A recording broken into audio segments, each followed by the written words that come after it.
ഉണ്ടാക്കിയോണ്ടെന്ന് പറയല്ല.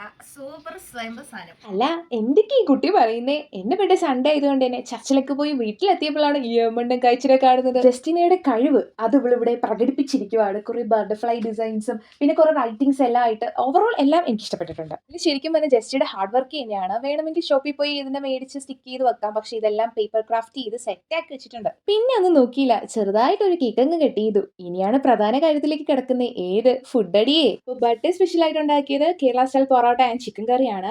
ഞാൻ ഈ കാര്യം എൻ്റെ വീട്ടിൽ പറഞ്ഞപ്പോൾ എൻ്റെ അമ്മ എന്നോട് ചോദിക്കും, നിനക്ക് അതിന് പൊറോട്ട അടിക്കാൻ അറിയാമോ എന്ന്. എന്തിന് പേടിക്കണം, ജസ്റ്റി ഉണ്ടല്ലോ, ജസ്റ്റിക്ക് നന്നായിട്ട് പൊറോട്ട അടിക്കാനും അറിയാം ഉണ്ടാക്കാനും അറിയാം. അപ്പോൾ ചിക്കൻ കറി ഞാൻ ഏറ്റെടുത്തു. എനിക്ക് തോന്നുന്നു സെക്കൻഡ് ടൈമാണ് ഞാൻ ഇത്രയും വലിയ ക്വാണ്ടിറ്റിക്ക് ചിക്കൻ കറി ഉണ്ടാക്കുന്നത്. ബട്ട് ഒന്നും പേടിക്കാനില്ല, സക്സസ് ആയി. ഫുഡ് കഴിച്ചു കഴിഞ്ഞ് പിന്നെ അവിടെ നടന്നത് ചരിത്രമായിരുന്നു. ചരിത്രം. ഞങ്ങൾ കുറച്ച് ഗെയിംസ് ഒക്കെ കളിച്ചു. അപ്പോൾ ചിരിച്ചു തുടങ്ങിയതാ, പിന്നെ അങ്ങ് സീനായി. ഈ ബർത്ത്ഡേക്കാണ് ഞാൻ ഏറ്റവും കൂടുതൽ ഇങ്ങനെ ഇരുന്ന് അങ്ങ് ചിരിച്ചത്. ലാസ്റ്റ് ചിരിച്ച് ചിരിച്ച് ചിരിച്ച് അങ്ങ് തളർന്നു പോയി. അപ്പൊ ശരി, ഇവരുടെ ബർത്ത്ഡേ വിഷും കൂടി കേട്ടിട്ട് വെക്കോ. ഹാപ്പി